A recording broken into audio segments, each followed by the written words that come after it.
O que você faria se tivesse apenas 30 dias de vida?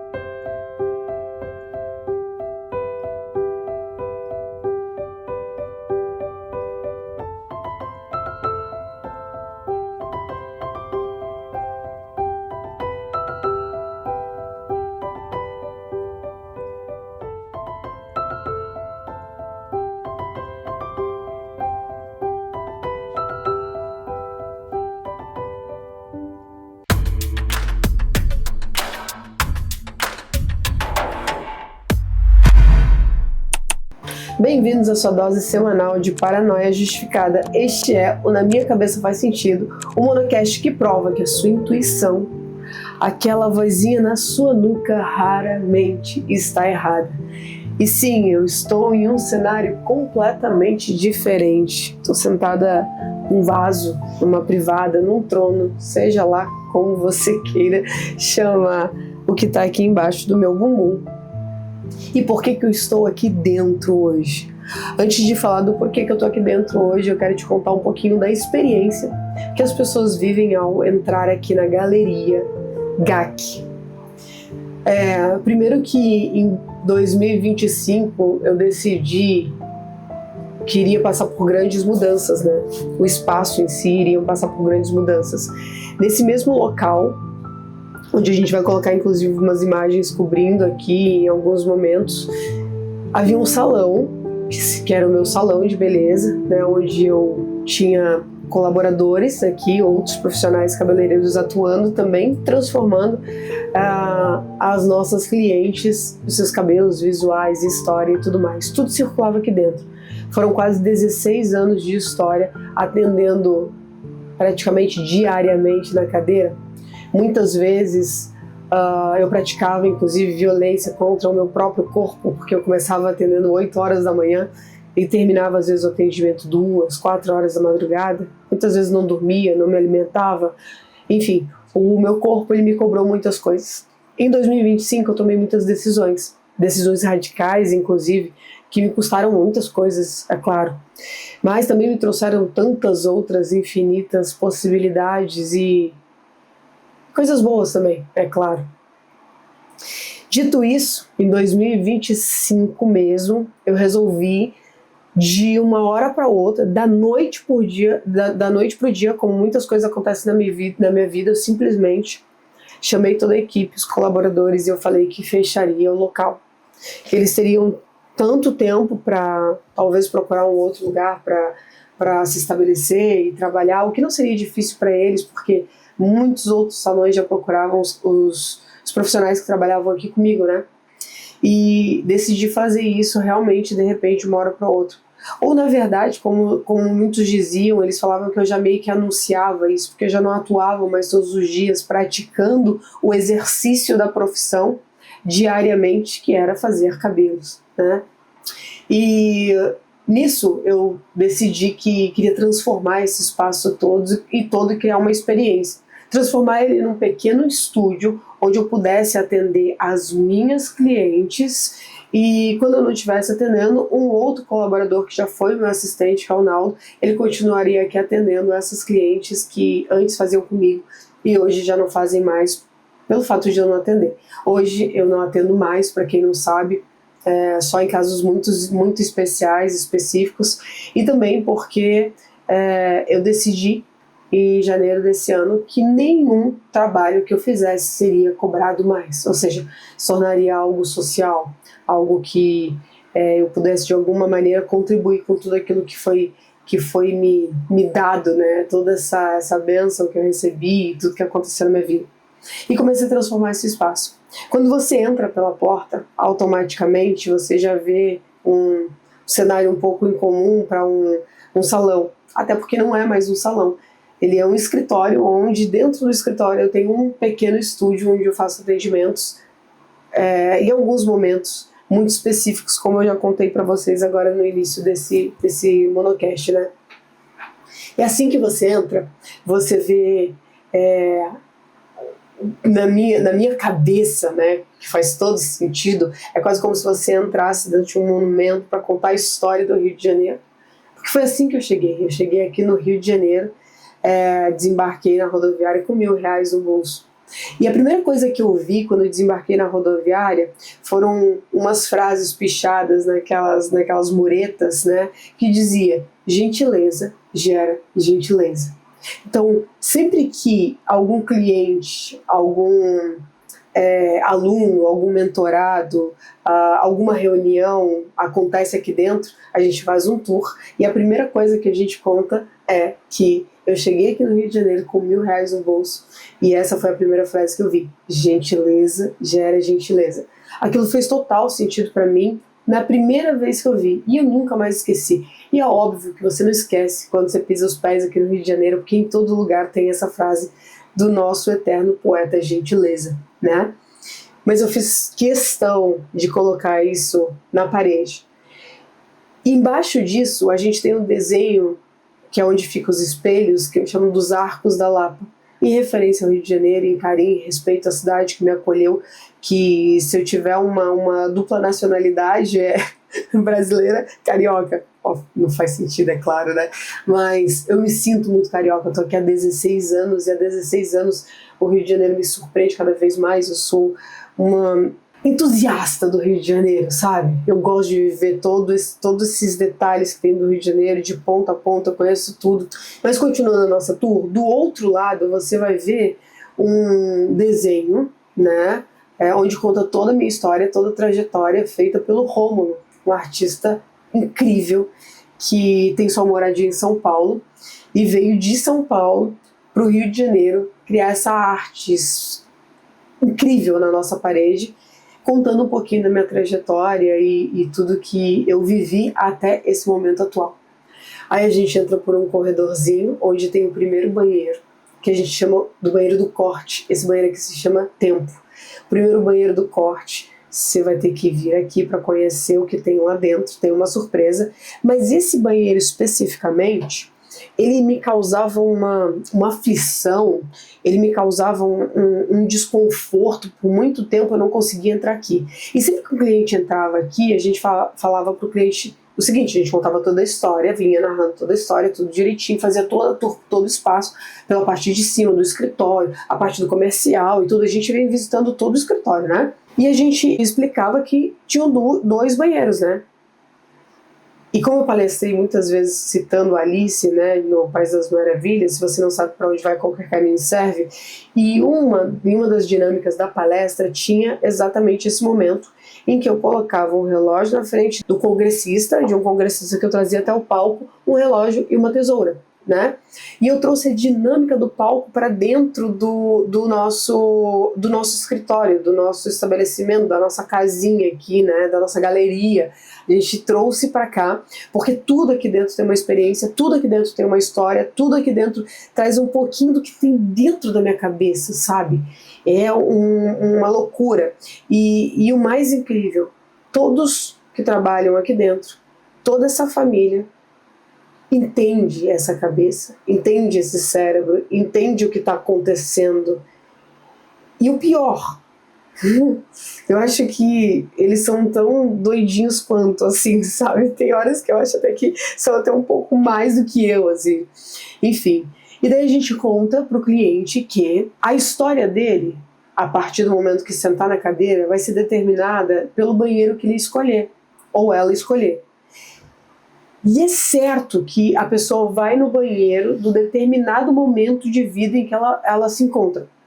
E por muito tempo eu fui dentro do banheiro do corte, eu só ia dentro do banheiro do corte, eu não vinha no banheiro do tempo. Eu não vinha, nada me chamava atenção para vir aqui, nada. Tinha relógios parados, não tinha nada na parede, era um espelho muito bonito aqui na frente, mas não tinha nada que me chamasse atenção. Eu falava, nossa, relógio parado dá muito azar, uma coisa estranha e tudo mais, e eu não entendia o porquê que eu não conseguia entrar. Me causava aflição de entrar aqui dentro. Mesmo ele sendo coloridinho, bonitinho e tudo mais. E eu entrava no banheiro do corte. Mas por quê? Porque eu estava dando vários cortes em várias coisas que estavam acontecendo na minha vida. E toda vez que eu entrava lá, tinha uma mensagem muito forte para mim lá dentro. Você vai conhecer quando vir visitar. E vai entender o que eu estou falando, porque tem uma coisa muito potente ali dentro também. E a gente nem se preocupa quando a pessoa passa muito tempo no banheiro, que faz total sentido, porque a gente também fica muito tempo no banheiro, muito tempo, vivendo a experiência do banheiro. É muito legal. Às vezes a gente tem que bater, inclusive, na porta para saber se está tudo bem, porque a gente costuma passar bastante tempo. E o cliente também se perde no tempo. Dito isso, a gente criou o Banheiro do Tempo. Há mais ou menos um mês atrás, um mês atrás, mais ou menos, eu decidi o que eu ia fazer aqui dentro. E daí eu peguei um canetão e vim e escrevi algo que eu já vou falar para vocês que tem aqui. E fiz uma pergunta. E essa pergunta está sendo respondida por cada pessoa que entra aqui. Como eu disse, a gente não atende mais muitas clientes, né? São raras as vezes que a gente atende. São atendimentos muito exclusivos, muito... É isso, essa é a palavra mesmo, mas exclusivo mesmo, né? E daí a gente pede para essas pessoas que vêm aqui deixar uma mensagem respondendo a uma determinada pergunta, que foi a pergunta que eu fiz no início deste monocast, quando a gente começou. O que você faria se lhe restasse 30 dias de vida? Essa pergunta, ela mexe com muita gente. Ela mexeu com muita gente na palestra, porque era uma pergunta que eu fiz muitas vezes na palestra também. E também fica um segundo questionamento. Por que a gente só pensa em fazer o que a gente escreveu aqui, as pessoas escreveram aqui, quando alguma coisa muito ruim acontece, quando uma tragédia acontece? Por que a gente só pensa em perguntas que de alguma maneira mexem com o nosso consciente, né, subconsciente? Por que a gente só olha para isso quando algo de ruim acontece? Por que a gente só se pergunta coisas que poderiam mudar todo o nosso percurso, toda a jornada, quando a gente já não tem mais? E essa foi a resposta que eu encontrei aqui dentro. Essa é a resposta do coração das pessoas. A gente não está falando de razão, a gente está falando de emoção. E aqui tem muita emoção. Aqui várias vezes eu entrei e me emocionei com várias mensagens que eu li. Inclusive de pessoas que eu nunca imaginei que pudessem estar passando por aquilo. E olha que sou uma pessoa curiosa, com uma escuta ativa bem aguçada, na verdade, e muito curiosa, né? E o mais incrível também é onde as pessoas posicionam esses papéis também, sabe? Porque para mim, todos os atos, eles têm uma mensagem subliminar. Pode não fazer o mínimo sentido para você, mas na minha cabeça isso faz total sentido. Quando a pessoa esconde uma mensagem atrás de uma flor, ela diz muito sobre o momento em que ela se encontra também. Porque por mais que ela escreva a mensagem que está ali no papel, ela ainda não tem coragem de viver o que ela mesma disse. Possivelmente ela escreveu aqui, eu não vou ler o nome nem a data, tá? Aproveitaria minha família, viajaria o mundo todo e faria tudo o que tivesse vontade. É uma grande possibilidade, há uma possibilidade sim de fazer tudo isso, mas possivelmente essa pessoa escreveu o que escreveu e saiu daqui e simplesmente continuou a vida da maneira que estava. Em 2025, no dia 31 de dezembro de 2025, eu decidi reescrever a minha história. E hoje eu vou revelar para vocês uma coisa que eu falei em vários outros monocasts, né? Que contaria, mas que até então não tinha falado. Vamos lá. Mais ou menos em setembro de 2025, um pouco antes eu já tinha começado a sentir umas dores estranhas no joelho, nos pés, um pouco nas mãos também. E eu procurei um ortopedista. A gente começou inúmeros tratamentos de infravermelho, agulhas, medicamentos e tudo mais. Eu tentei de tudo, e nada resolvia a dor que eu estava sentindo, era muito estranho, e eu queria resposta para aquilo, né? Quando chegou mais ou menos em novembro, em que a gente começou uma agitação, ainda estava em atendimento e estava atendendo com muita frequência, atendia dias específicos e atendia com muita frequência, não atendia muitas pessoas no mesmo dia. Só que eu estava começando a ficar com movimentos limitados. Eu simplesmente esse dedo aqui, esse dedo específico aqui, ele não fechava mais. Então eu fechava todos os outros dedos e ele fechava muito pouco. E quando ele fechava, ele não voltava. Ele gatilhava. Isso começou a me criar uma certa angústia. E foi piorando, piorando, piorando, até que eu comecei a sentir muita dor também nos cotovelos e na rótula do ombro. Eu falei, cara, o que é isso que está acontecendo, né? E num certo momento, uma cliente falou sobre algo relacionado talvez a fibromialgia, alguma coisa assim, e eu comecei a me atentar e a procurar mais outros médicos e decidi procurar um reumatologista. Eu, aos meus 38 anos, resolvi procurar um reumatologista. Com muito medo, é claro, da resposta que iria vir. Só que eu não conseguia mais levantar. Os meus dedos, eles fechavam, eles não abriam mais. Era como se eu estivesse atrofiando toda. Eu não ficava mais ereta, eu curvei o meu corpo, a minha postura já não era mais uma postura ereta, a dor no pescoço era latente, por mais que eu fizesse fisioterapia, ia no ortopedista, nada daquilo adiantava. Academia, nem pensar, então fui emagrecendo, emagrecendo, emagrecendo, emagrecendo, porque tudo doía.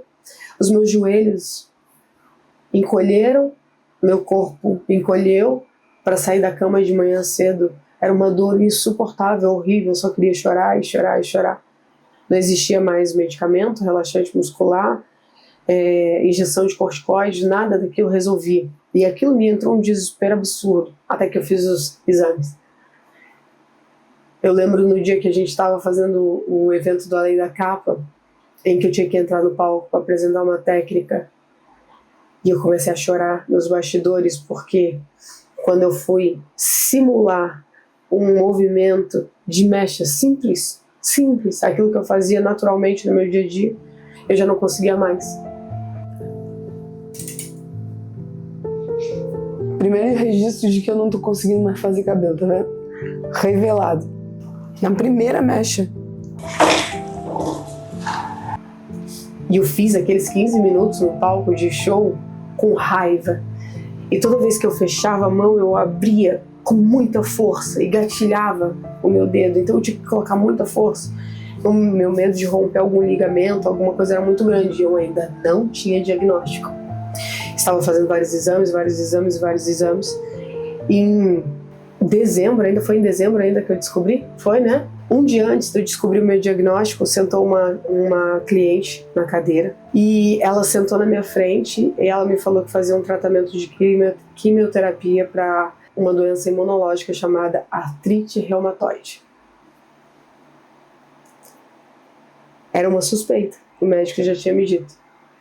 Ela disse que fazia o tratamento com quimioterapia porque já era muito avançado. Aquilo me assustou muito. E ao mesmo tempo, ela falava sobre a vida e a morte com uma facilidade, com uma naturalidade. E eu falei para ela, eu tenho muito medo de falar sobre a morte, de encarar qualquer tipo de coisa que possa me levar a ela. Até porque em 2019 isso quase aconteceu. Em 2019 eu quase vim a óbito por conta de uma sepse que eu tive. Saí de lá usando uma bolsa de ileostomia e foi horrível. E sofri o trauma sobre tudo aquilo que aconteceu durante 5 anos. Aí eu falei, tô curada. E de repente veio algo que também é psicossomático. É um acúmulo de muitas coisas que eu comecei a fazer para provar, por tanta comparação, por talvez da minha parte, por que não falar? Talvez inveja das outras pessoas, talvez eu queria ou quisesse muito a vida daquelas pessoas, aquelas que eu via na internet. E comecei a trabalhar mais e não era mais só a exaustão física, ela passou a ser mental também, porque eu comecei a me cobrar mentalmente sobre a minha inteligência. Eu pré-julguei se eu era inteligente ou não, se eu era capaz ou não, se eu merecia o que eu estava vivendo ou não.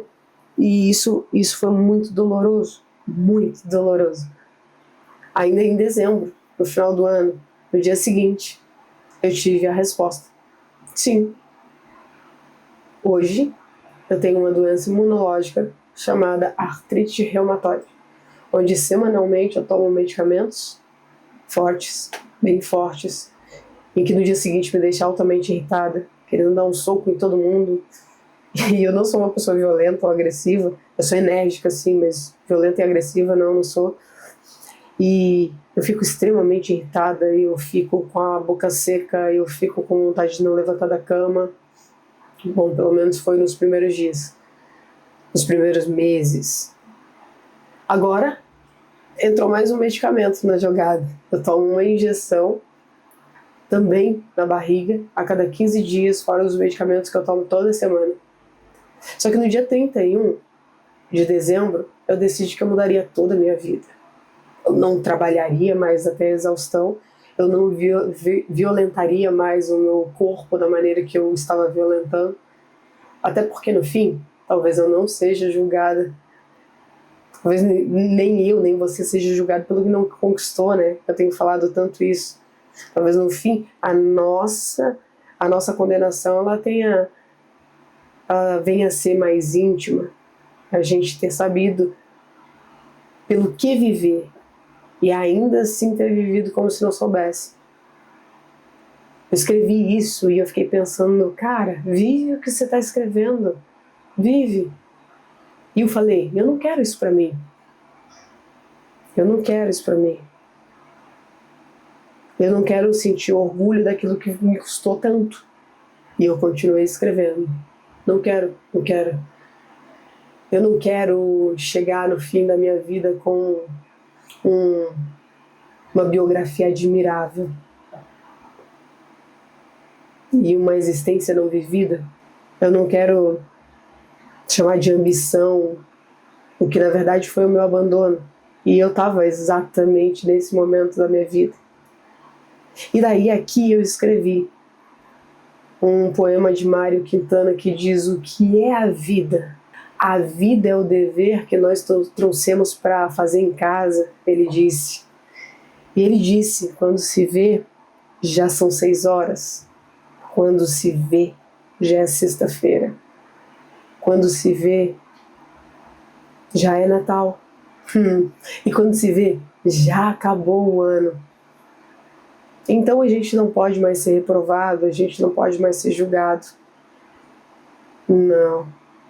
E ele ainda segue dizendo, quando se vê, já se passaram 50 anos. E agora é tarde demais para ser reprovado, ele disse. E ele continua dizendo, se fosse me dado mais um dia, outra oportunidade, eu nem olharia o relógio. Seguiria sempre em frente, iria jogando pelo caminho a casca dourada e inútil das horas. Mário Quintana, o que é a vida? É uma pergunta difícil de ser respondida. O que você faria se te restasse 30 dias de vida? Então a gente decidiu, e fazia todo sentido daí o banheiro do tempo pela primeira vez. Os relógios aqui, eles sempre estiveram parados. Hoje pela manhã eu estava voltando da praia, como eu falei, eu mudei a minha vida todinha, né? Eu faço futevôlei na praia todas as manhãs que eu posso quando eu estou no Rio de Janeiro. Todas as manhãs, às 5 horas da manhã eu acordo e às 6 eu estou lá. Eu tava voltando e a gente pegou um trânsito, e a Dani tava no carro comigo e falou, nossa, trânsito de novo. Eu falei, tá tudo bem, a gente não tá com pressa. E daí ela falou outra coisa, eu falei, tá tudo bem, a gente não tá com pressa. A vida vai passar tão rápido, mas tão rápido, e você não vai nem perceber, porque você tá aí reclamando, porque quer acelerar alguma coisa. E não precisa ter pressa. Vai passar rápido, eu te garanto. Várias pessoas que sentaram na minha cadeira já me disseram isso. Várias pessoas disseram através desses bilhetes.